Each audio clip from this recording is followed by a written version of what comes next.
everybody. Welcome back to our channel. Yeah. Today we are taking you through our extreme bedroom renovation. Oh, it was extreme. It was.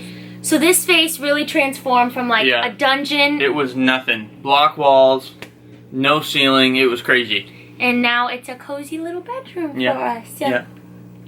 I did a full post on the blog of all the products that we found and the decor pieces we found and even the paint we used. So go to brooklynallgood.com and look through that post and you can find all the information you need there. So today we wanted to share with you a few tips for any of you going through a home renovation or like makeover of your room. Yeah.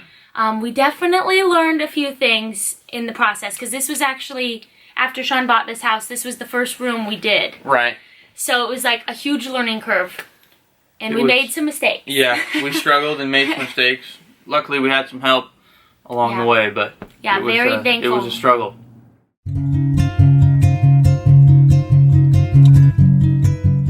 So Sean and I both had kind of different visions of what we wanted the room to be.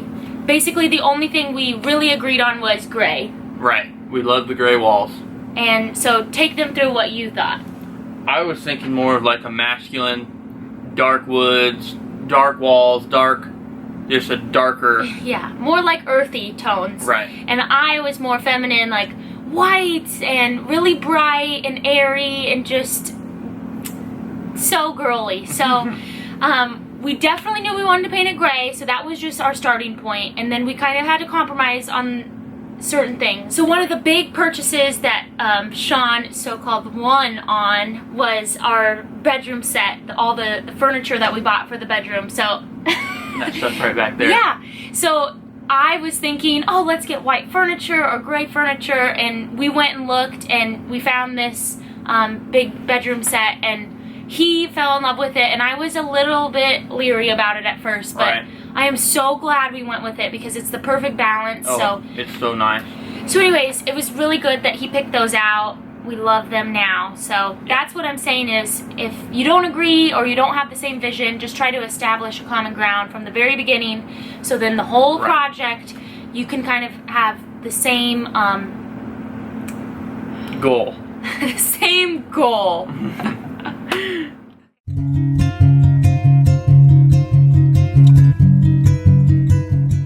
You just can't cut corners on some of your materials and products, and luckily we had her dad helping us do most of it, so all the framing's right and the wiring's right and the ceilings and lighting is all really good quality. But towards the end of it, when we were doing final paint, we kind of cut a couple corners and got the cheaper lower end paint, and we paid for it. It's starting to chip and crack, and it wasn't the right what is quality. Right. Yeah. The finish. Base. Right. Yeah. Right. So, and we didn't use a primer, which didn't help. Right.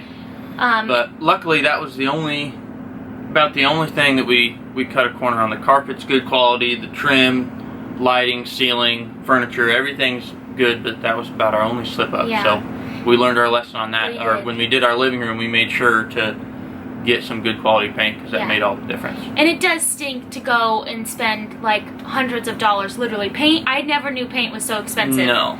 But you have to do it because right.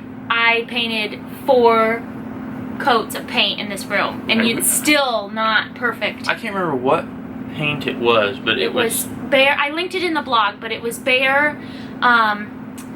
It wasn't like the paint and primer in one that, because I recommend Behr. Behr really does have good paint, and I've used it on all the trim and baseboard throughout the house, but it's a different base. It was a different, we got the wrong stuff. Yeah, it wasn't very high quality. So our third tip is to keep everything as functional as possible. So I know I talked about this in my last at-home store decor haul. I'll put that up here.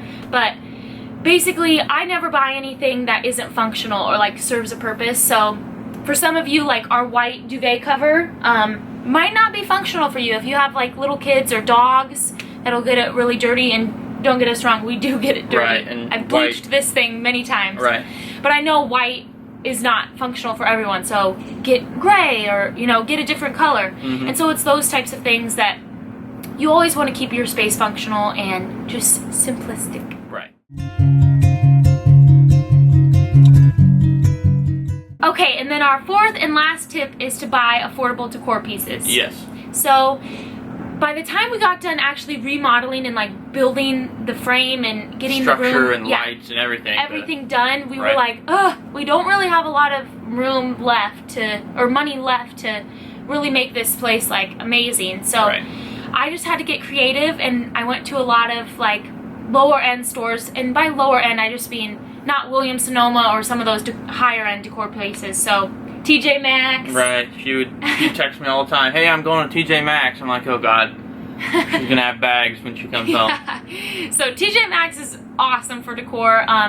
Bed Bath & Beyond, the at-home store like I put in my last video. So you just have to get creative and never go outside your budget on like a pillow. You can find a pillow for $9.99. You don't have to spend $49 on a pillow. Right. So that is my little tip. And even in this room, I think the most expensive thing decor-wise was probably the furniture. Yeah, for so, sure. And we wanted to invest. Sean and I, neither of us had ever had matching furniture. No, I've had hand-me-down stuff from my siblings, so it was nice to get brand new stuff. That a cohesive feel. Yeah, and just new furniture is so nice. So although we did invest in high quality furniture, you don't necessarily need to do that. You can go and find a piece of furniture at a garage sale or a hand-me-down from another family member or something like that, and just like I have on the blog, you can redo it for $50, $100, and then you have a new staple piece in your home that probably saved you a lot of money, thousands of dollars. Right. So Sean, yeah, what is your favorite part of this room? I would probably have to say the windows that we put in. We put the egress windows in, and they were just little dungeon windows before, and it's made a world of difference getting some light down in this basement. Yeah, weren't they block? Were they block windows? Yeah, they were block windows, and they sucked. So we dug them out and put egress windows in, and that was about the best thing that I think we did. It lets a lot of natural light in, and that I recommend that to anyone that your space isn't feeling very like warm or cozy. Right.